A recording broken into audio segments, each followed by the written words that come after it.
Dear students, welcome back. मैं doctor Kapil Jain आज आपके सामने वापस आ गया हूं स्टोइचियोमेट्री के नेक्स्ट लेक्चर में, जिसके अंदर हम बहुत इंपॉर्टेंट पॉइंट जिसके ऊपर भी फ्रीक्वेंटली हर साल प्रॉब्लम पूछी जा रही है और आगे जितने भी आपके केमिस्ट्री में चैप्टर्स हैं, जैसे इक्विलिब्रियम हो गया, लिक्विड सॉल्यूशन हो गया, केमिकल काइनेटिक्स हो गया, इलेक्ट्रोकेमिस्ट्री हो गया, कॉन्सेंट्रेशन टर्म्स हमेशा आपके साथ चलते हैं। तो मैंने यहां पे लिखा है कॉन्सेंट्रेशन टर्म्स ऑफ सॉल्यूशन। इसको ढंग से प्रिपेयर करना है। जो फॉर्मूलाज, जो टिप्स आपको मैं दे रहा हूं, उनको ढंग से फॉलो करना है। सबसे पहले कॉन्सेंट्रेशन, जिसको हम स्ट्रेंथ भी बोलते हैं, कैपिटल एस, इसकी डेफिनेशन होती है amount of solute in gram which present in 1 litre of solution. तो volume of solution in litre. अगर सॉल्यूशन का वॉल्यूम मिलीलीटर में गिवन है तो उसको लीटर में कन्वर्ट करने के लिए हम 1000 से मल्टीप्लाई करते हैं। तो we have this formula of concentration. Now concentration के बहुत सारे टाइप्स हैं, क्योंकि सॉल्यूशन के बहुत सारे टाइप्स हैं। जैसे फर्स्ट मैंने लिखा है परसेंटेज बाय मास, जिसको हम परसेंटेज W/W बोलते हैं। जो W न्यूमरेटर में है वो अमाउंट ऑफ सॉल्यूट को रिप्रेजेंट करता है ग्राम में, और जो W डिनोमिनेटर में है वो रिप्रेजेंट करता है क्या, mass of solution should be 100 ग्राम। अगर ये 100 ग्राम नहीं है तो इसको 100 ग्राम में कन्वर्ट करने के लिए मल्टीप्लाई बाय 100 से हम कर देंगे। तो यहां W/W का आपको फॉर्मूला ये पता होना चाहिए, amount of solute in gram divide by वो amount of solution. Okay, now जैसे मैंने यहां पर लिखा है एक बहुत important problem, calculate minimum molecular mass of insulin if 3.4% by mass of sulphur present in insulin. ये देखिए 3.4% बाय मास, इसका मतलब आपको यहां पर गिवन है कि 3.4 gram of sulphur present in 100 gram of insulin. Insulin को अगर सॉल्यूशन मान लिया जाए तो इंसुलिन का यहां पर मास पता चल रहा है और सल्फर का यहां पर मास पता चल रहा है। अब ये मिनिमम मॉलिक्यूलर मास क्या मतलब है? तो देखिए, इंसुलिन हमारी बॉडी में होने वाला एक हार्मोन है जो हमारे शुगर लेवल को मेंटेन करता है। इसमें मुझे सिर्फ अभी इंफॉर्मेशन दे रखी है कि सल्फर प्रेजेंट है। ऑब्वियसली सल्फर के साथ साथ बहुत सारे और एलिमेंट्स प्रेजेंट होंगे। अगर वो सारे एलिमेंट्स, उनके मासेस मुझे पता होते, सबके मासेस का सम करता, तो मुझे इंसुलिन का मॉलिक्यूलर मास मिल जाता। लेकिन अभी मुझसे बोल रहे हैं मिनिमम मॉलिक्यूलर मास। तो देखिए, मिनिमम मॉलिक्यूलर मास से रिलेटेड अगर आपको प्रॉब्लम मिलता है तो जो भी वहां पर एलिमेंट गिवन है एटलीस्ट उसका 1 मोल एटम होना जरूरी है। तो यहां पर हम लिखेंगे at least 1 mole sulphur atom should be present in insulin. तो इससे हमको मिनिमम मॉलिक्यूलर मास मिलेगा इंसुलिन का, मिनिमम मॉलिक्यूलर मास। और 1 मोल सल्फर एटम कितना मास होता है इसका?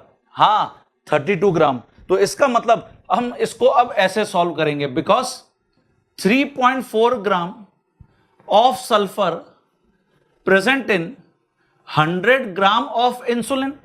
100 ग्राम ऑफ इंसुलिन में प्रेजेंट है, 100 ग्राम ऑफ इंसुलिन। तो देयरफॉर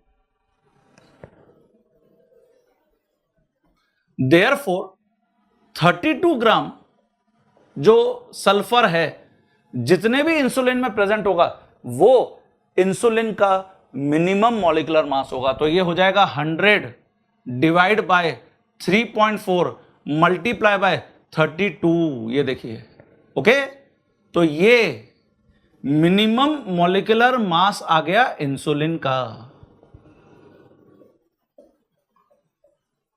तो सच टाइप ऑफ प्रॉब्लम ये फ्रीक्वेंटली पूछा जाता है जेई और नीट में स्टूडेंट। तो आपको क्लियर होना चाहिए, सल्फर, इसकी जगह कोई भी दूसरा एलिमेंट हो सकता था, मींस उस एटम का 1 मोल एटम जरूरी है प्रेजेंट होना अगर मैं मिनिमम मॉलिक्यूलर मास निकाल रहा हूं। ओके, क्लियर हो गया? सभी ने अपनी कॉपी में नोट कर लिया?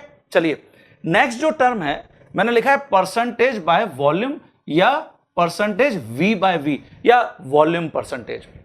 V वॉल्यूम ऑफ सॉल्यूट को रिप्रेजेंट कर रहा है मिलीलीटर में, और जो यहां पर डिनोमिनेटर वाला v है, वॉल्यूम ऑफ सॉल्यूशन, ये हमेशा 100 मिलीलीटर होना चाहिए। ओके, तो यहां से जैसे मैंने लिखा है 40% by volume aqueous solution of formaldehyde. Formaldehyde का एक्वस सॉल्यूशन फॉर्मेलिन के नाम से भी जानते हैं। तो इसका मतलब क्या है, क्योंकि यहां बाय वॉल्यूम है तो 40 millilitre of SCHO present in 100 millilitre of solution. ये देखिए, ये मुझे इंफॉर्मेशन पता चल गई। इसका मतलब मुझे ये पता चल गया दैट इज यहां जो सॉल्वेंट वाटर है वो 60 मिलीलीटर है। ये देखिए, तो ये इन कॉन्सेंट्रेशन टर्म्स का बेनिफिट है। इसकी जगह परसेंटेज मास बाय वॉल्यूम, जिसको हम W बाय V भी लिखते हैं, परसेंटेज W बाय V, ये क्या रिप्रेजेंट कर रहा है, न्यूमरेटर में अमाउंट ऑफ सॉल्यूट इन ग्राम, और ऑब्वियसली डिनोमिनेटर में वॉल्यूम ऑफ सॉल्यूशन, जो ऑब्वियसली 100 मिलीलीटर को रिप्रेजेंट करेगा क्योंकि परसेंटेज है। तो amount of solute in gram divide by volume जो 100 मिलीलीटर होगा सॉल्यूशन का। तो ये परसेंटेज मास बाय वॉल्यूम है। Next term mole fraction. Mole fraction को हम कैपिटल X से रिप्रेजेंट करते हैं।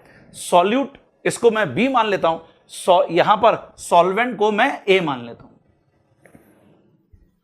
सॉल्वेंट को मैंने A मान लिया है। सॉल्यूट का मास ग्राम में, इसको WB मान लेते हैं, सॉल्वेंट WA मान लेते हैं। ग्राम मॉलिक्यूलर मास ग्राम पर मोल में MB और उसको MA मान लेते हैं। क्या हम इससे मोल्स लिख सकते हैं क्या सॉल्यूट और सॉल्वेंट के? आंसर है हाँ। यहां पर NB WB divided by MB हो जाएगा और वहां Na मतलब number of moles of solvent WA divided by MA हो जाएगा। अगर मैं दोनों यहां पे कंपोनेंट्स के मोल्स को ऐड कर दूं और फिर किसी भी एक कंपोनेंट के मोल को टोटल मोल्स के रेस्पेक्ट में कैलकुलेट करूं, that will gives you mole fraction. हां बच्चों, तो यहां जैसा भी आपको मैंने बताया कि टोटल मोल्स ये हो जाएंगे Na प्लस NB, और इससे अगर हम मोल फ्रैक्शन कैलकुलेट करेंगे जैसे सॉल्यूट का, जिसको हमने B मान रखा है, तो ये हो जाएगा NB divided by Na plus NB। ये देखिए, और ऐसे ही अगर हम सॉल्वेंट के मोल फ्रैक्शन निकालेंगे तो हम इसको XA से रिप्रेजेंट कर देते हैं। It is nothing but Na divided by Na plus NB। ये देखिए, और यहां अगर मैं दोनों के मोल फ्रैक्शन का सम करूंगा तो हमको रिजल्ट 1 मिल जाएगा। तो इस मोल फ्रैक्शन के कॉन्सेप्ट से हम किसी भी, जहां पर भी मुझे मोल फ्रैक्शंस कैलकुलेट करने के लिए बोल रहा है एग्जामिनर, हम बहुत इजीली कैलकुलेट कर सकते हैं। मैं आपको प्रॉब्लम्स बता रहा हूं। नेक्स्ट जो कॉन्सेंट्रेशन टर्म है वो है मोलैलिटी। मोलैलिटी, इसका जो डेफिनेशन है, it is number of moles of solute. अब देखिए, मैं सॉल्यूट को हमेशा B से रिप्रेजेंट करूंगा, इसका मतलब number of moles of solute, हमने इसको NB रिप्रेजेंट कर दिया है ना, विच present in 1 kilogram of solvent, मतलब 1000 ग्राम ऑफ सॉल्वेंट।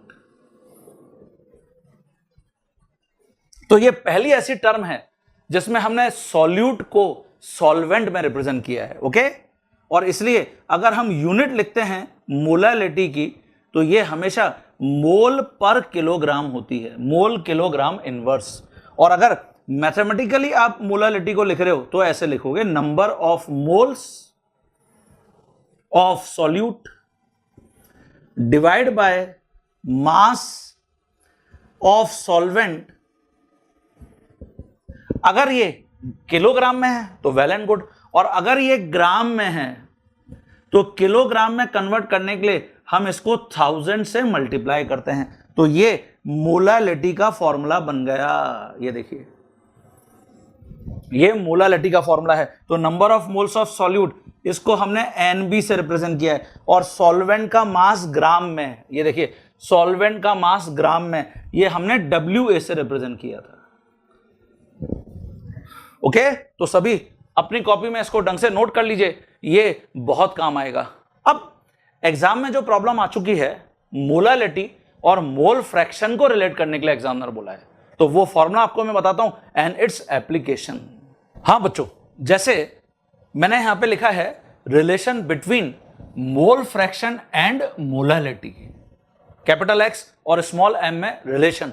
तो देखिए मोलालिटी और मोल फ्रैक्शन को जब भी आप रिलेट करना चाहते हैं, we have this formula X solute into 1000 divided by X solvent multiply by gram molecular mass of solvent. MA मतलब gram molecular mass of solvent. तो ये फॉर्मूला तुमको हमेशा टिप्स पर होना चाहिए अगर तुम इससे रिलेटेड प्रॉब्लम अटेंड करना चाहते हो। तो मैंने यहां पे प्रॉब्लम लिखा है calculate molality of H2SO4 solution in which mole fraction of water is 0.85। यहां से देखकर हमको समझ में आ रहा है कि जो सॉल्यूशन है, two components are there, H2SO4 and water. Water क्योंकि सॉल्वेंट है हमेशा, तो इसलिए मैंने वहां पे लिखा है वाटर सॉल्वेंट की तरह एक्ट कर रहा है, it's mole fraction is given 0.85। तो ऑब्वियसली ये जो फॉर्मूला भी हमने डिस्कस किया उसके बेसिस पर H2SO4 के मोल फ्रैक्शन 0.15 हो गए। ओके, तो इस बेसिस पर मैं ये जो फॉर्मूला हमने ऊपर लिखा मोलालिटी का वो अप्लाई यहां पर कर दूंगा। ये देखिए mole fraction of H2SO4 multiply by 1000 mole fraction of water multiply by gram molecular mass of water. तो यहां स्टूडेंट्स को कंफ्यूजन हो जाता है ग्राम मॉलिक्यूलर मास सॉल्यूट का था या सॉल्वेंट का था, तो ये आपको टेस्ट पर होना चाहिए स्टूडेंट्स। तो अब आप ये फॉर्मूला में सारी वैल्यूज जानते हैं, इनको यहां पे सब्स्टिट्यूट कर दीजिए। ग्राम मॉलिक्यूलर मास वाटर का 18 ग्राम पर मोल है, यू विल गेट 9.80 मोलल। ये देखिए जिसको हम एब्रीवेट स्मॉल एम से कर सकते हैं। क्या मतलब है इसका? 9.80 mole of H2SO4 present in 1 kilogram of water. Okay, 9.80 mole of H2SO4 present in 1 kilogram of water. ये मोलालिटी का डेफिनेशन है। तो इस डेफिनेशन के बेसिस पर आपको molal solution, semi molal solution, decimolal solution, centimolal solution, such type of abbreviations भी given हो सकते हैं। नेक्स्ट टर्म पर आ जाते हैं। हाँ बच्चों, नेक्स्ट जो टर्म है उसको मैं अब आपके साथ डिस्कस यहां पर कर रहा हूं, बहुत इंपॉर्टेंट है मोलारिटी। मोलारिटी कैपिटल एम, जिसको हम मोलर कॉन्सेंट्रेशन भी बोलते हैं, number of moles of solute, जिसको हमने अभी एनबी से रिप्रेजेंट किया है, present in 1 litre of solution. Unit mole पर लीटर। मोलारिटी को mathematically number of moles of solute divided by volume of solution, अगर मिलीलीटर में है तो लीटर में कन्वर्ट करने के लिए मल्टीप्लाई बाय 1000। प्योर सॉल्वेंट की मोलारिटी क्या होती है? इसका मतलब है number of moles of solvent present in its 1 litre. क्योंकि यहां पे सॉल्यूट नहीं है तो जो भी सॉल्वेंट के मोल्स हैं वो उसके 1 लीटर में कैलकुलेट करेंगे। ये बहुत इंपॉर्टेंट है, मोलारिटी ऑफ प्योर वाटर। तो ये आपको वैल्यूज भी याद रहती हैं, 55.55 मोल। इसके लिए हमको वाटर की डेंसिटी को यहां पर यूज करना पड़ेगा, विच इज 1 ग्राम पर मिलीलीटर। हां बच्चों, जैसे प्योर वाटर की मोलारिटी, तो हम जो यहां पर डेंसिटी देख रहे हैं उससे हमको समझ में आ रहा है कि 1 मिलीलीटर अगर वाटर है तो उसका मास 1 ग्राम है। 1 millilitre of water has way 1 gram. It means 1000 millilitre या 1 लीटर अगर वाटर होगा तो उसका वेट कितना होगा? तो ये हो जाएगा 1000 ग्राम। तो ये तो मास आ गया। अगर मैं इसको डिवाइड कर दूंगा 18 से तो ये मोल आ गए। मास divided by gram molecular mass, means इतने मोल 1 लीटर वाटर में हमेशा प्रेजेंट होते हैं। तो क्या अब मैं मोलारिटी कैलकुलेट कर सकता हूं? Yes, number of moles of water which is 1000 by 18 divided by volume of water, जो यहां पे 1 लीटर है, you will get the answer 55.55 molar, जिसको हम ये ब्रैकेट से भी रिप्रेजेंट कर सकते हैं, जो मोलर कॉन्सेंट्रेशन को ही रिप्रेजेंट करता है। ऐसे ही मैंने यहां पर पूछा है calculate molarity of pure HCl liquid. Obviously HCl, इसकी डेंसिटी हमको पता होना चाहिए, 1.17 ग्राम पर मिलीलीटर।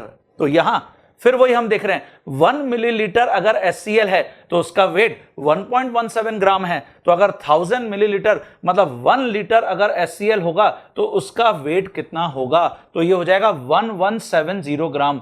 इसको अगर मैं डिवाइड कर दूंगा HCl के ग्राम मॉलिक्यूलर मास से, तो 36.5 से डिवाइड करूंगा तो मोल आ गए। क्या अब मैं मोलारिटी निकाल सकता हूं? आंसर है हाँ, molarity of HCl 1170 divide by 36.5, ये तो मोल है, और इसको डिवाइड मैंने 1 लीटर से कर दिया तो मुझे मोलारिटी मिल गई, इट इज 32.05 मोलर। ये देखिए, ये रिजल्ट होगा। इसका मतलब 32.05 mole of HCl present in its 1 litre of HCl।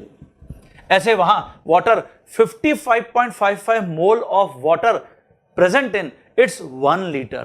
तो अगर मैं मार्केट से 1 लीटर का बिस्लरी बॉटल खरीदने जाता हूं तो आज के बाद मैं शॉपकीपर को यह भी बोल सकता हूं कि सर मुझे 55.55 मोल वाटर दे दो।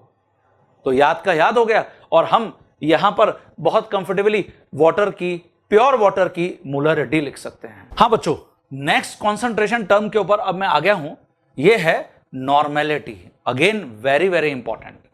नॉर्मेलिटी जिसको हम कैपिटल N से रिप्रेजेंट कर सकते हैं या नॉर्मल कॉन्सेंट्रेशन भी बोल सकते हैं। डेफिनेशन है number of equivalent of solute, जिसको हम W/E रिप्रेजेंट करते हैं, present in 1 litre of solution. Okay, number of equivalent बोल लीजिए या नंबर ऑफ ग्राम इक्विवेलेंट बोल लीजिए। यूनिट इसकी इक्विवेलेंट पर लीटर होती है। क्या होती है? इक्विवेलेंट पर लीटर। अगर मैं नॉर्मेलिटी को यहां पर फॉर्मूला से रिप्रेजेंट करता हूं तो नंबर ऑफ इक्विवेलेंट या gram equivalent of solute divided by volume of solution इन, अगर मिलीलीटर में है, लीटर की जगह मिलीलीटर में है तो मल्टीप्लाई बाय 1000। नॉर्मेलिटी फॉर्मूला की टर्म्स में देखिए हम यहां पे लिख रहे हैं W/E, जो इक्विवेलेंट है, given mass divided by equivalent mass, और divide by volume of solution. अगर ये मिलीलीटर में है, इसको यहां पर मिलीलीटर मैंने कर दिया है, मल्टीप्लाई बाय 1000। अगर लीटर में होता तो 1000 से मल्टीप्लाई करने की जरूरत नहीं होती। Normal solution, semi normal, deci normal, centi normal. जैसे नॉर्मल सॉल्यूशन 1N सॉल्यूशन, इसका मतलब है 1 इक्विवेलेंट या gram equivalent of solute present in 1 litre of solution. तो नॉर्मेलिटी आपको क्लियर होना चाहिए डेफिनेशन कि कैसे हम इसको डिफाइन करेंगे। Now which type of problems are asked from normality? हाँ बच्चों, जैसे हमने जो नॉर्मेलिटी और मोलरिटी को भी यहां डिफाइन किया, अगर हम इन दोनों को रिलेट करना चाहते हैं, नॉर्मेलिटी एंड मोलरिटी में relation, we have this relationship, normality is equal to J factor into molarity. आपने N फैक्टर, X फैक्टर के नाम से ये रिलेशन पढ़ रखा होगा। J stands for Jain, Kapil Jain. तो नॉर्मेलिटी को जब भी हम मोलरिटी के साथ रिलेट करना चाहेंगे, we have this relationship. J factor acid के लिए बेसिसिटी होता है, बेस के लिए एसिडिटी होता है, ऑक्सीडेंट या रिडक्टेंट के लिए total change in oxidation number होता है, which we written as TCION, total change in oxidation number, जिसका मतलब होता है टोटल इलेक्ट्रॉन्स लॉस या टोटल इलेक्ट्रॉन्स गेन। जैसे मैंने यहां पे प्रॉब्लम लिखा है, calculate normality of 5 molar KMnO4 in acidic medium. तो यहां सबसे पहले KMnO4 एसिडिक मीडियम में किस में कन्वर्ट होता है? तो ये Mn+2 में कन्वर्ट होता है। मैग्नीज रिएक्टेंट साइड में +7 है, प्रोडक्ट साइड में +2 है। इसका मतलब ये रिडक्शन हो रहा है, जिसका मतलब होता है इलेक्ट्रॉन्स गेन, जिसको हम TCION लिखते हैं। तो कितने इलेक्ट्रॉन्स यहां पर गेन हुए? 5 इलेक्ट्रॉन। कभी भी TCION के साथ पॉजिटिव या नेगेटिव साइन यूज नहीं करते, बिकॉज ये सिंपली टोटल इलेक्ट्रॉन्स गेन या टोटल इलेक्ट्रॉन्स लॉस को रिप्रेजेंट करता है। नाउ अब मैं यहां पे लिख सकता हूं normality is equal to 5 into, यहां मोलारिटी की वैल्यू मुझे 5 ही गिवन है, तो इसका मतलब नॉर्मेलिटी कितनी आ गई? 25 नॉर्मल। ये देखिए, ये आंसर। तो इस टाइप की प्रॉब्लम आपको जेई में या नीट में देखने को मिल सकती हैं। जैसे calculate molarity of semi normal H3PO4 solution. आपको दिस टाइम यहां H3PO4 गिवन है। अब देखिए, H3PO4 ये ऑक्सीडेंट भी है और एक एसिड भी है, बट यहां क्योंकि अभी मुझे कोई भी रिएक्शन का हिंट नहीं गिवन है तो हम हमेशा इसको एसिड की तरह ट्रीट करेंगे, एक्ट एज एन एसिड। और इफ इट इज एसिड तो इसकी बेसिसिटी J फैक्टर होगा, तो इसकी जो बेसिसिटी है वो 3 है। इसका मतलब मुझे J फैक्टर पता चल गया। अब हम जानते हैं नॉर्मेलिटी 3 टाइम्स मोलरिटी की होगी। क्या मुझे सेमी नॉर्मल गिवन है? आंसर है हाँ। इसका मतलब नॉर्मेलिटी 1/2 है, it is equal to 3 into molarity. मुझे मोलरिटी कैलकुलेट करनी थी, तो दिस इंप्लाइज दैट मोलरिटी की वैल्यू कितनी आ जाएगी? 1/6। ये आंसर है, ये देखिए m/6 मोलर सॉल्यूशन है ये, दिस इज इट्स मोलरिटी। हाँ बच्चों, नेक्स्ट जो मैंने प्रॉब्लम यहां पे लिखा है वो लिखा है calculate normality of H3PO4 solution if 49% mass by volume of H3PO4 present in solution. तो मुझे यहां पे गिवन है 49% मास बाय वॉल्यूम। इसका क्या मतलब हुआ? 49 gram of H3PO4 present in 100 millilitre of solution. अब मुझे नॉर्मेलिटी निकालनी है, तो हम फॉर्मूला जानते हैं, equivalent of H3PO4 it is W/E divide by volume of solution. अगर मिलीलीटर में है तो multiply by 1000। Equivalent mass H3PO4 का, तो देखिए अगेन यहां पर ये एसिड है क्योंकि हमको और कोई इंफॉर्मेशन गिवन नहीं है। इसका मतलब इसका जो भी ग्राम मॉलिक्यूलर मास होगा डिवाइड बाय J फैक्टर, जो इसकी बेसिसिटी है 3 H3PO4 की। ओके, तो 98 डिवाइडेड बाय 3। तो मैं यहां पे मास H3PO4 का 49 ग्राम पुट कर दिया हूं, equivalent mass 98/3, volume of solution 100 multiply by 1000। तो ये कैंसिल हो गया और इससे हमको जो रिजल्ट मिल जाएगा वो 15 नॉर्मल सॉल्यूशन मिल जाएगा। तो इसको सॉल्व करके देखें यही रिजल्ट आ रहा है क्या? हाँ बच्चों, जैसे यहां पर हमने अभी जो मोलरिटी और मोलरिटी को पढ़ा, उनको भी एग्जामिनर रिलेट करा सकता है। रिलेशन बहुत इंपॉर्टेंट है, relation between molarity small m and molarity capital M। तो ये फॉर्मूला हमको डायरेक्ट याद होना चाहिए। जैसे अभी हमने मोल फ्रैक्शन और मोलरिटी को रिलेट किया था, molarity by molarity is equal to D minus molarity by 1000 into MB। M capital जो है मोलरिटी है, स्मॉल m मोलरिटी है, D डेंसिटी ऑफ सॉल्यूशन है ग्राम पर मिलीलीटर में, और capital MB gram molecular mass of solute है। Solute को हम हमेशा B से रिप्रेजेंट करते हुए आ रहे हैं, सॉल्वेंट को हमेशा A से रिप्रेजेंट करते हुए आ रहे हैं। देखिए स्टूडेंट, इन सबके डेरिवेशंस हैं हमारे पास, बट क्योंकि ये शॉर्ट टर्म कोर्स है तो मैं चाहते हुए भी पूरा डेरिवेशन अभी यहां पर नहीं कर सकता। You have to follow these formulas only. Okay, तो किस टाइप की प्रॉब्लम यहां पर हमको देखने को मिलती है? Molarity and molality of a solution of caustic soda are respectively 11.12 molar and 94.12 molar. Calculate density of the solution. आपको डेंसिटी निकालनी है। यहां कास्टिक सोडा, इसका मतलब ग्राम मॉलिक्यूलर मास NaOH का 40 ग्राम यहां पर हमको पता है जो MB है, अभी हमने फॉर्मूला में लिखा था। डेंसिटी कैलकुलेट करनी है, molarity is given, molarity is given, तो डेंसिटी कितनी हो जाएगी? Molarity by molarity plus molarity by 1000 into gram molecular mass NaOH का। जब ये सारे डेटा आप यहां पर पुट करोगे, 11.12 divided by 94.12 plus 11.12 divided by 1000 और मल्टीप्लाई बाय 40, तो इससे रिजल्ट कुछ इतना मिल जाएगा, 0.556 ग्राम पर मिलीलीटर। ये देखिए, तो क्योंकि मुझे ये रिलेशन याद था, इमीडिएटली मेरा आंसर आ गया। तो ये सेम एक्सपेक्टेशन आपसे है, आपको फॉर्मूला याद होना चाहिए। हाँ बच्चों, जैसे यहां नेक्स्ट मैंने जो कॉन्सेंट्रेशन टर्म्स मेंशन किए हैं उसमें बहुत इंपॉर्टेंट है मिली इक्विवेलेंट,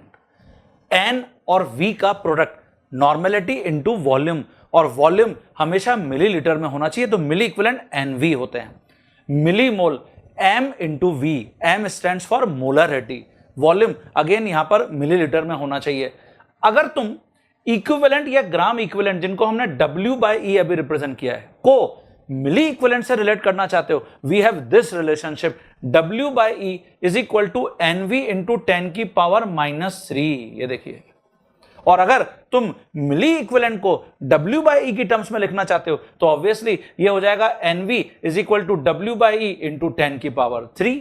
तो ये तुमको हमेशा टिप्स पर होना चाहिए। सेम जो हमने अभी मिली मोल लिखा, अगर मैं उसको मोल्स की टर्म में लिखना चाहता हूं तो मोल क्या होता है, W that is mass divided by gram molecular mass. तो W और GMM का रेशियो मोल है which is equal to MV into 10 की पावर -3।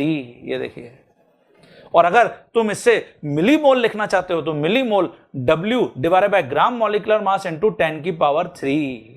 तो ये कन्वर्जन बहुत हेल्प करते हैं हमको ड्यूरिंग कैलकुलेशन, जो प्रॉब्लम में सॉल्यूशन में कहीं पर भी आपको देखने को मिल सकते हैं।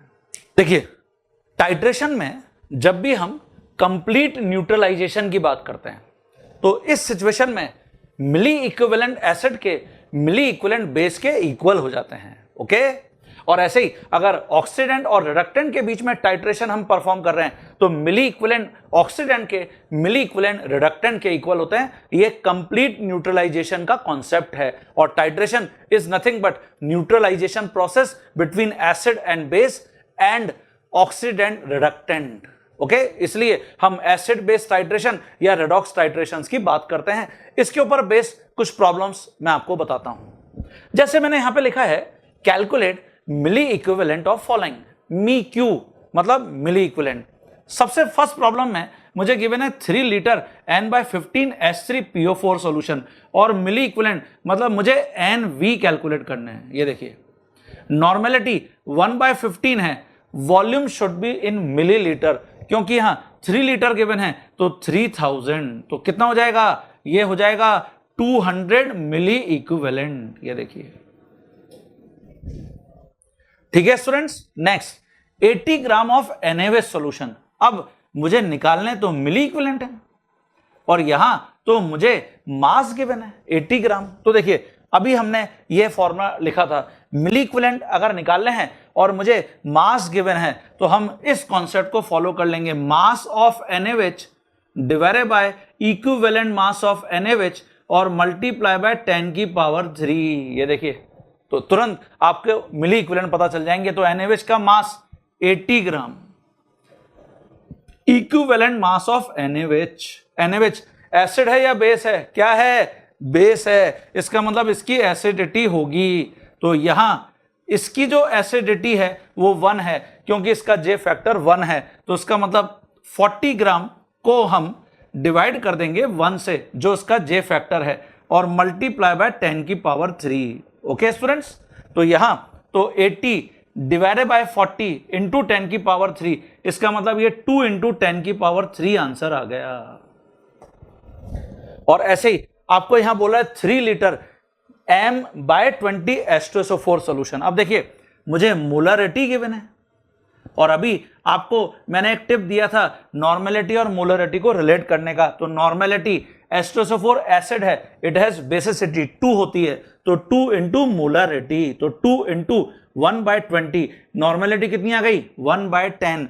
अब आप मिली इक्विवेलेंट को इजीली कैलकुलेट कर सकते हो H2SO4 के केस में। तो कितने हो जाएंगे, नॉर्मेलिटी 1/10, वॉल्यूम 3 लीटर, मिलीलीटर में कन्वर्ट करेंगे 3000 हो जाएंगे। तो ये आंसर आ जाएगा 300 μQ। ये देखिए, तो बहुत इंपॉर्टेंट है मिली इक्विवेलेंट का कॉन्सेप्ट, मिली मोल का कॉन्सेप्ट, और ये जो रिलेशनशिप आपको मैंने बताए हैं ये हमेशा अपने टिप्स पर कर लीजिए। हाँ बच्चों, जैसे कुछ और प्रॉब्लम्स यहां पर हम डिस्कस करते हैं।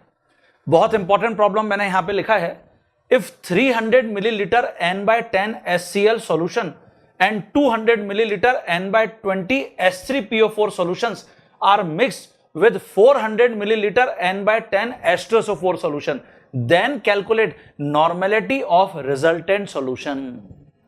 आपको रिजल्टेंट सॉल्यूशन की नॉर्मेलिटी बतानी है। इसका क्या मीनिंग है, देखिए, HCl के जो मिली इक्विवेलेंट है उसको हम N1V1 मान लेते हैं। नॉर्मेलिटी 1/10 गिवन है, वॉल्यूम 300 है, तो 30 मिली इक्विवेलेंट आ गए। Now according to law of equivalence, अगर HCl के मिली इक्विवेलेंट N1V1 है तो इससे मिलने वाले जो Cl माइनस या H प्लस आयन है उन सबके भी मिली इक्विवेलेंट यही होंगे। इसको कहते हैं लॉ ऑफ इक्विवेलेंस। मतलब 30 is also milli equivalent of H plus ion is also milli equivalent of Cl minus ion. Okay, यहां पर आप देख रहे हैं मैंने लिखा है एक्टिव आयंस। हाँ, जो H प्लस आयंस हैं सॉल्यूशन में वो एक्टिव आयंस हैं, मतलब उनके अकॉर्डिंग सॉल्यूशन की पीएच डिसाइड होती है। तो आगे स्टूडेंट जो आप आयनिक इक्विलिब्रियम चैप्टर पढ़ते हैं उसमें examiner normality of resultant solution की जगह ऐसे भी पूछ सकता था कि पीएच ऑफ सॉल्यूशन बताइए। तो हम सबसे पहले नॉर्मेलिटी मतलब कॉन्सेंट्रेशन ही कैलकुलेट करते और उससे फिर पीएच कैलकुलेट करते, which is negative logarithm of hydrogen ion concentration. Okay, ऐसे ही अगर मैं H3PO4 जो दूसरा सॉल्यूशन है मिली इक्विवेलेंट N2V2 मान लूं तो ऑब्वियसली नॉर्मेलिटी 1/20 वॉल्यूम 200, तो यहां पे 10 मिली इक्विवेलेंट आ गए, जो इससे मिलने वाले H प्लस आयन के भी हैं, इससे मिलने वाले फॉस्फेट आयन के भी हैं।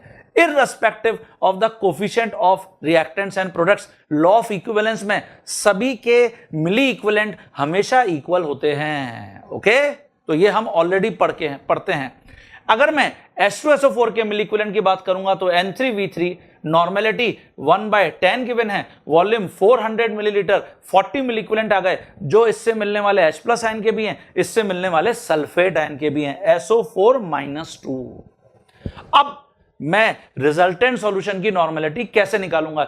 जो एक्टिव आयंस हैं वो रिजल्टेंट सॉल्यूशन की नॉर्मेलिटी डिसाइड करेंगे। तो देखिए HCl के मिली इक्विवेलेंट प्लस H3PO4 के मिली इक्विवेलेंट प्लस H2SO4 के मिली इक्विवेलेंट, क्योंकि सारे एसिड हैं तो ऑब्वियसली सबके मिली इक्विवेलेंट ऐड हो गए, मतलब H प्लस आयन HCl से, H3PO4 से, H2SO4 से, इससे मुझे रिजल्टेंट सॉल्यूशन के मिली इक्विवेलेंट मिल जाएंगे। तो रिजल्टेंट सॉल्यूशन के मिली इक्विवेलेंट NV हैं, तो मैंने सबके मिली इक्विवेलेंट का सम N into volume of resultant solution लिखा है। तो रिजल्टेंट सॉल्यूशन का वॉल्यूम कितना है? 200, 300 एंड 400, इसका मतलब 900 मिलीलीटर। क्या अब आप कॉन्सेंट्रेशन कैलकुलेट कर सकते हो? हाँ बच्चों, जैसे यहां इस बेसिस पर जब मैं कॉन्सेंट्रेशन कैलकुलेट करूंगा तो जो हाइड्रोजन आयन की कॉन्सेंट्रेशन है वो यहां पर हो जाएगी 80/900। इसको हम सॉल्व कर सकते हैं। ओके, तो ये नॉर्मेलिटी है हाइड्रोजन आयन कॉन्सेंट्रेशन की इन रिजल्टेंट सॉल्यूशन। तो आपसे यही पूछा गया था। इसके आगे हम फिर पीएच भी कैलकुलेट कर सकते हैं। क्लियर? तो this is hydrogen ion concentration. ये प्रॉब्लम अभी लेटेस्ट 2019 में पूछा गया था। जेई का प्रॉब्लम है 50 millilitre of 0.5 molar oxalic acid is needed to neutralise 25 milliliter of NaOH solution. The amount of NaOH in 50 milliliter of given NaOH solution will be. तो क्योंकि यहां पर मुझे गिवन है न्यूट्रलाइज कर रहा है ऑक्सैलिक एसिड NaOH को, तो देखिए ऑक्सैलिक एसिड ये होता है क्योंकि दो इसके अंदर ऐसी हाइड्रोजन है जो डायरेक्टली ऑक्सीजन से कनेक्ट है, J फैक्टर 2 है। तो normality is equal to J factor into molarity. Molarity 0.5 given है, तो 0.5 इंटू 2 मतलब नॉर्मेलिटी 1 आ गई। ओके, अब अभी हम कंप्लीट न्यूट्रलाइजेशन की बात करके आए हैं जिसमें हमने पढ़ा एसिड के मिली इक्विवेलेंट, मान लेते हैं N1V1 ऑक्सैलिक एसिड के, ये NaOH के मिली इक्विवेलेंट के इक्वल होंगे। तो नॉर्मेलिटी 1 है, वॉल्यूम ऑक्सैलिक एसिड का 50 मिलीलीटर यूज हो रहा है, NaOH की मैं यहां से नॉर्मेलिटी निकाल लूंगा, NaOH 25 मिलीलीटर यूज हो रहा है अगेंस्ट ऑक्सैलिक एसिड, तो यहां से N2 50/25 2 आ गया। ओके, नाउ अब हम ये तो नॉर्मेलिटी पर पहुंचे, मुझे कैलकुलेट करना था अमाउंट ऑफ NaOH। तो क्योंकि मुझे NaOH की नॉर्मेलिटी अब पता है तो मैं जो नॉर्मेलिटी वाला फॉर्मूला है उसको यहां पर अप्लाई करूंगा। It is what? इक्विवेलेंट या gram equivalent of NaOH divided by volume of NaOH, अगर मिलीलीटर में है मल्टीप्लाई बाय 1000। तो नॉर्मेलिटी इज नोन कितना है? 2 है। W मुझे कैलकुलेट करना है, ये देखिए W volume of NaOH 50 millilitre solution में निकालना है, तो इसका मतलब वॉल्यूम ऑफ NaOH को लेफ्ट हैंड साइड में लिया है 50। इक्विवेलेंट मास ऑफ NaOH अभी हम पहले भी प्रॉब्लम में कैलकुलेट करके आए 40 ग्राम, J फैक्टर 1 होता है और यहां पर 1000 डिनोमिनेटर में आ गया। ओके, तो यहां से मुझे NaOH का मास पता चल जाएगा, W पता चल जाएगा। तो जब आप इसको सॉल्व करोगे, ये 50 मिलीलीटर सॉल्यूशन में NaOH का मास पता चल गया। तो स्टूडेंट इसको सॉल्व करने पर आंसर A आएगा। हाँ स्टूडेंट्स, मैंने नेक्स्ट प्रॉब्लम यहां पे लिखा है 6.02 into 10 की power 20 molecules of urea are present in 100 milliliter of its solution. The concentration of urea solution, concentration आपको मोलरिटी की टर्म्स में पूछा है। ये स्टूडेंट प्रॉब्लम भी जेई में आ चुका है। तो सारे प्रॉब्लम्स जेई के प्रॉब्लम से ऑलमोस्ट जो आपको पहले भी एग्जाम में देखने को मिल चुके हैं। आपको मॉलिक्यूल्स गिवन है और वॉल्यूम गिवन है। तो मोलरिटी के लिए हमको नंबर ऑफ मोल्स की जरूरत होती है of urea divide by volume of solution. तो यूरिया सॉल्यूशन का वॉल्यूम मुझे यहां पर पता है 100 मिलीलीटर मल्टीप्लाई बाय 1000। अब मोल्स कैसे निकालें? तो देखिए मुझे यहां पर मॉलिक्यूल्स गिवन है, तो क्या हम मोल्स को यहां पर कैलकुलेट कर सकते हैं क्या? हां, अभी हमने ये फॉर्मूला पढ़ा है नंबर ऑफ मॉलिक्यूल्स का, जो mole molecules multiply by Avogadro number होता है। तो यहां से तुम मोल मॉलिक्यूल्स कैलकुलेट कर पाओगे। तो mole molecules, number of molecule 6.02 into 10 की power 20 divide by Avogadro number 6.02 into 10 की पावर 23। ये देखिए ये मोल्स आ गए। तो कितने मोल्स आ गए? 10 की पावर -3। क्लियर हो गया सभी स्टूडेंट्स को? नाउ अब मैं यहां से मोलरिटी कैलकुलेट कर लूंगा। तो नंबर ऑफ मोल्स 10 की पावर -3, यूरिया के volume of solution 100 millilitre multiply by 1000। ये देखिए, तो जो स्टूडेंट आंसर मिलेगा वो 10 की पावर -2 मोलर सॉल्यूशन मिलेगा।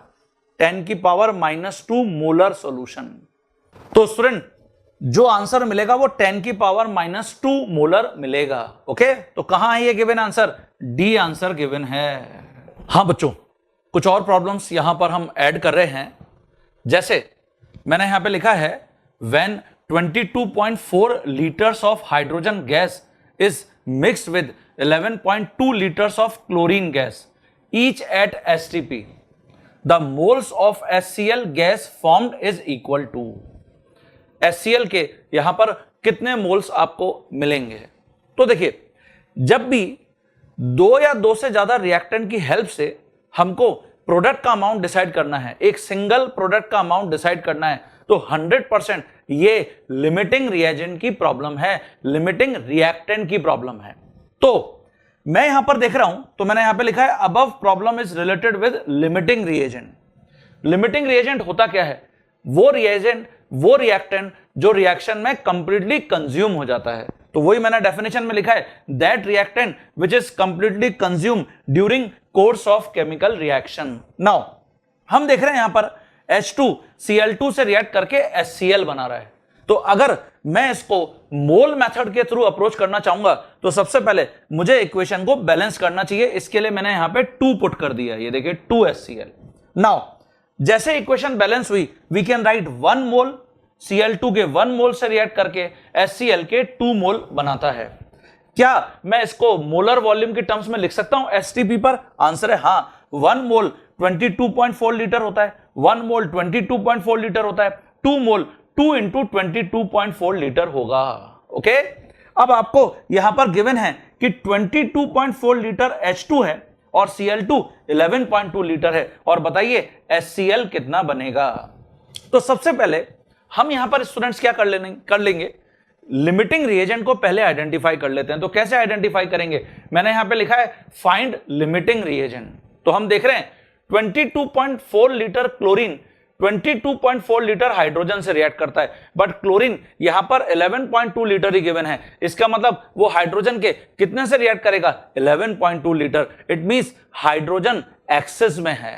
ओके, तो यहां पर मैंने ये लिखा है कि 22.4 litre chlorine reacted with 22.4 litre of hydrogen, तो 11.2 litre of chlorine reacted with 11.2 litre of hydrogen. Now hydrogen gas, इसका मतलब यहां पर एक्सेस में है और क्लोरीन कंप्लीटली कंज्यूम हो जाएगा, इसलिए हम क्लोरीन को यहां पर क्या डिफाइन कर सकते हैं, लिमिटिंग रिएजेंट। तो देखिए हमने सबसे पहले डिसाइड कर लिया, और अगर आपसे पूछा जाता कि हाइड्रोजन कितनी लेफ्ट रह जाएगी, तो ऑब्वियसली 22.4 में से 11.2 लीटर रिएक्ट कर गई, तो 11.2 लीटर लेफ्ट रह जाएगी। तो क्लोरीन क्योंकि लिमिटिंग रिएजेंट है, now it is decide the amount of product. तो देखिए सेकेंड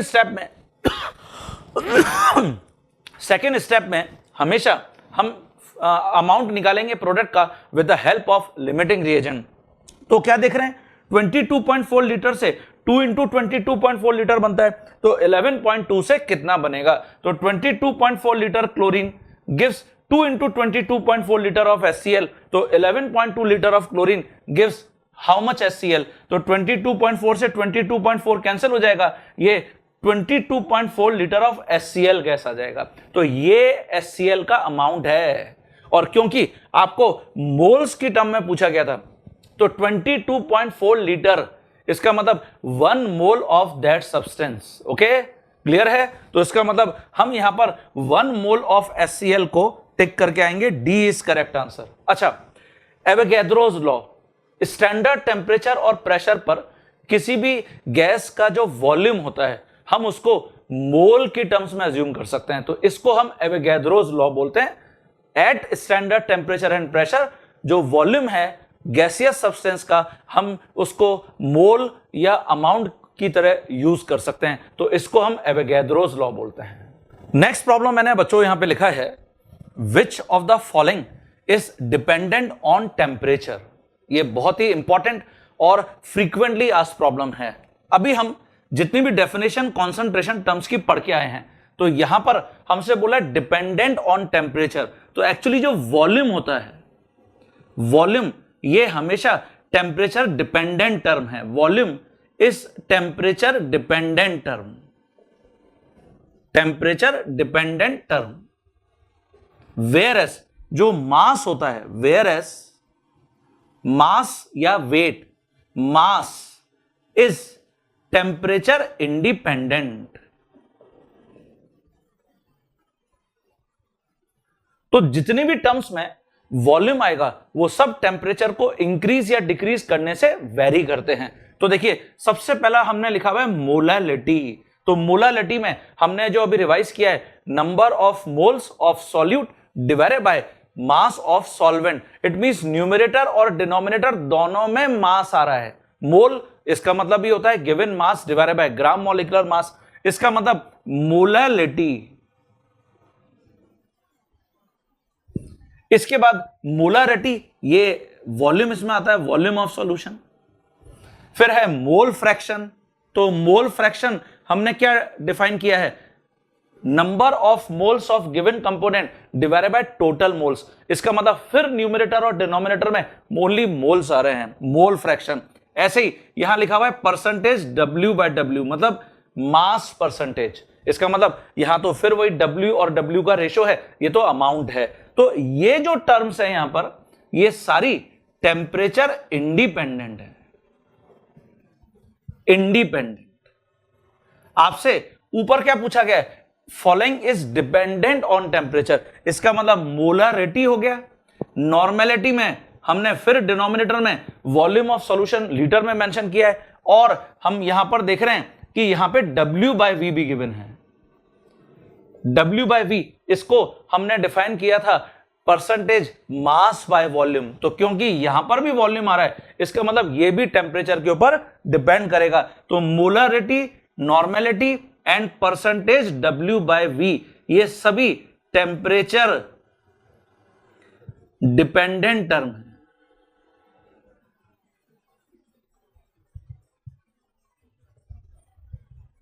ओके, क्लियर हो गया सभी स्टूडेंट्स को।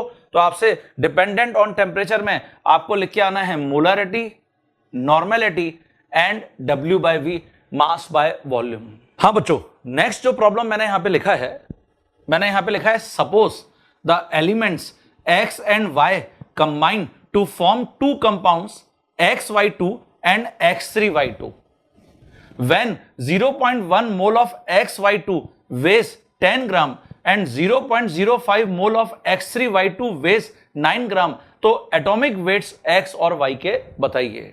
तो स्टूडेंट, स्टोइचियोमेट्री में एम्पेरिकल फॉर्मूला, मॉलिक्यूलर फॉर्मूला, इस टाइप की प्रॉब्लम्स भी आपको देखने को मिल सकती हैं, या एटॉमिक मास कैलकुलेट करिए, ऐसे भी आपको प्रॉब्लम देखने को मिल सकता है। तो मैंने यहां पर मान लिया कि X का एटॉमिक मास या एटॉमिक वेट A है और Y का एटॉमिक वेट B है। इसके बेसिस पर मैं XY2 जो कंपाउंड गिवन है उसका ग्राम मॉलिक्यूलर मास लिख सकता हूं। तो कितना हो जाएगा? A+2B। और इस बेसिस पर XY2 के अगर मैं मोल लिखूंगा तो गिवन मास, इसका मास 10 ग्राम गिवन है, डिवाइडेड बाय ग्राम मॉलिक्यूलर मास, जो अभी हमने A+2B मेंशन किया है। तो यहां क्योंकि मुझे XY2 के मोल भी गिवन है 0.1 मोल, तो यहां से मैं A+2B की वैल्यू कैलकुलेट कर लिया हूं, विच इज 10 डिवाइडेड बाय 0.1 से ये इक्वेशन 1 है। ऐसे ही X3Y2, इसका भी मैं ग्राम मॉलिक्यूलर मास लिख सकता हूं। तो यहां पे 3A+2B हो जाएगा। और इस बेसिस पर अगर मैं X3Y2 के मोल कैलकुलेट करूंगा तो इट इज, ये हो जाएंगे 9 gram divided by gram molecular mass 3A+2B। Mole of X3Y2 given है 0.05। तो यहां से भी मैं 3A+2B की वैल्यू मेंशन कर लूंगा, इट इज 9 डिवाइडेड बाय 0.05। तो ये इक्वेशन 2 हो गया। क्या यहां से A और B की वैल्यूज कैलकुलेट कर सकते हैं क्या? आंसर है हां। तो जब मैं A और B की वैल्यू यहां पर कैलकुलेट करूंगा तो A 40 आएगा और B 30 आएगा। तो इसका मतलब ये C सही आंसर दे रखा है। तो ये अपनी कॉपी में हम ढंग से नोट कर लें, हमको इस टाइप की प्रॉब्लम्स देखने को मिलेंगी। नेक्स्ट जो प्रॉब्लम मैं यहां पे लिख रहा हूं, मैंने इसमें लिखा है how many millilitre of 0.5 molar H2SO4 are needed to dissolve 0.5 gram of copper 2 carbonate. यहां हमको ये इक्वेशन गिवन है कि H2SO4 को हम कॉपर कार्बोनेट से रिएक्ट करा रहे हैं। Obviously copper sulphate plus H2CO3 बन रहे होंगे। अब मैं ये जो प्रॉब्लम है इसको दो मेथड से यहां पे सॉल्व कर सकता हूं। अगर मैं इक्वेशन को बैलेंस नहीं करना चाहता तो लॉ ऑफ इक्विवेलेंस, और अगर मैं बैलेंस करके बनाना चाहता हूं तो मोल मेथड। तो जैसे मैंने स्टूडेंट्स यहां पे लॉ ऑफ इक्विवेलेंस से ये प्रॉब्लम बनाया है। What is law of equivalence?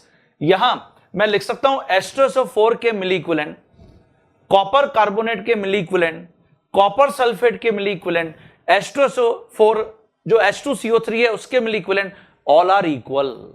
तो अब इन सबकी कॉपर सल्फेट H2CO3 की मुझे यहां पे रिक्वायरमेंट नहीं है। मैं सिंपली, क्योंकि यहां पर देख रहा हूं कि H2SO4 की मुझे मोलरिटी गिवन है 0.5, तो we can write it's normality 2 into 0.5, ये 1 आ जाएगा। तो मुझे इसके नॉर्मेलिटी पता चल गई। H2SO4 का मुझे वॉल्यूम प्रेडिक्ट करना है, ये इक्वल होगा N2V2 ऑफ कॉपर कार्बोनेट के। तो ओके, अब मैं यहां से V1 निकालना चाहता हूं, बट कॉपर कार्बोनेट मुझे ना तो इसकी नॉर्मेलिटी गिवन है ना इसका वॉल्यूम गिवन है। तो फिर मैं क्या करूंगा, हमने ये भी रिलेशन अभी पढ़ा है कि जो मिली इक्विवेलेंट्स होते हैं वो W/E into 10 की पावर 3 होते हैं। W it means copper carbonate का मास और कॉपर कार्बोनेट का इक्विवेलेंट मास। कॉपर कार्बोनेट सॉल्ट है, कॉपर 1, यहां पे कॉपर 63.5 इसका ग्राम एटॉमिक मास है, कार्बन 12, ऑक्सीजन 16 into 3, तो 123.5 डिवाइडेड बाय 2, इसका J फैक्टर 2 है सॉल्ट होने के कारण। कॉपर पर +2, कार्बोनेट पर -2 चार्ज है। तो यहां से मैं इक्विवेलेंट मास यहां पे लिख दिया। मास ऑलरेडी मुझे कॉपर 2 कार्बोनेट का 0.5 ग्राम गिवन है और मल्टीप्लाई बाय 10 की पावर 3। तो यहां से स्टूडेंट आपको H2SO4 का वॉल्यूम पता चल जाएगा। ये जब हम सॉल्व करेंगे 8.097 मिलीलीटर आएगा, ये देखिए। तो विदाउट बैलेंसिंग अगर मुझे कोई भी प्रॉब्लम बनाना है तो इक्विवेलेंट मेथड या लॉ ऑफ इक्विवेलेंस से बढ़िया और कोई टेक्निक नहीं है। अच्छा, आप इसी प्रॉब्लम को अगर बैलेंस करते हैं इक्वेशन को, तो ये तो ऑलरेडी बैलेंस इक्वेशन ही है, हम मोल्स यूज करके बहुत इजीली अप्रोच कर सकते थे और सेम आंसर के ऊपर जा सकते। हाँ बच्चों, नेक्स्ट प्रॉब्लम जो मैंने यहां पे लिखा है वो लिखा है the molarity of the solution obtain by mixing 750 millilitre of 0.5 molar HCl with 250 millilitre of 2 molar HCl will be. जैसा हमने अभी कुछ प्रॉब्लम्स पहले डिस्कस किए हुए हैं, जिसमें मैंने आपको बताया था कि अगर मैं एसिड को एसिड में मिक्स करता हूं या बेस को बेस में मिक्स करता हूं तो उनके मिली इक्विवेलेंट्स ऐड हो जाते हैं। तो क्योंकि यहां पर मुझे मोलरिटी गिवन है तो मैं ऐसे भी लिख सकता हूं M1V1HCl के ये मिली मोल हैं प्लस M2V2HCl के, और इससे हमको एक नया रिजल्टेंट सॉल्यूशन बन रहा है जिसके मिली मोल MV हैं। और क्योंकि HCl की नॉर्मेलिटी और मोलरिटी सेम होती है तो we can also write N1V1HCl plus N2V2HCl is equal to NV।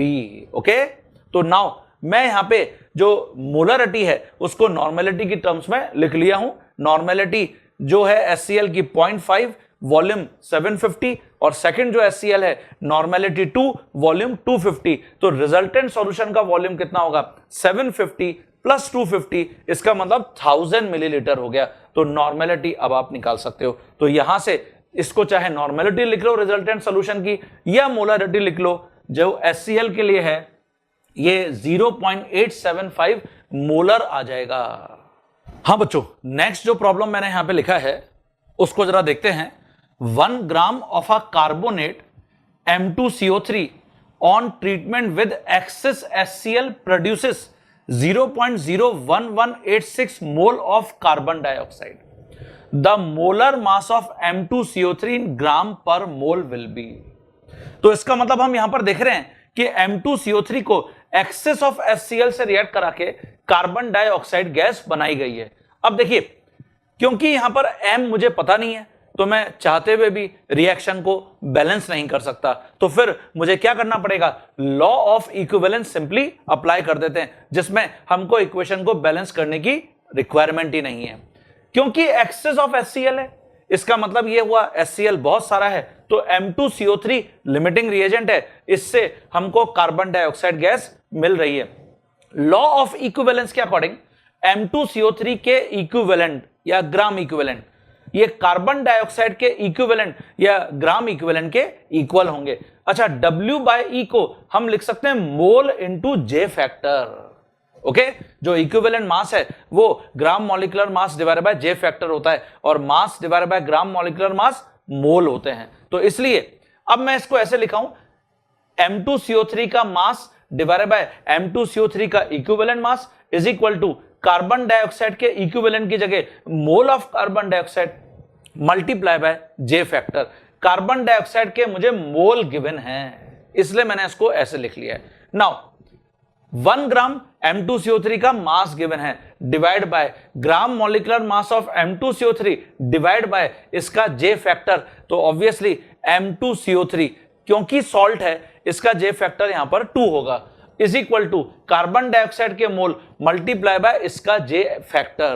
तो यहां से मैंने देखिए यहां पे लिखा है 2 ऊपर चला गया न्यूमरेटर में, तो ये हो गया 2 डिवाइडेड बाय, मान लेते हैं कि M का ग्राम एटॉमिक मास A है, तो ये मैं लिख सकता हूं 2A और प्लस 60।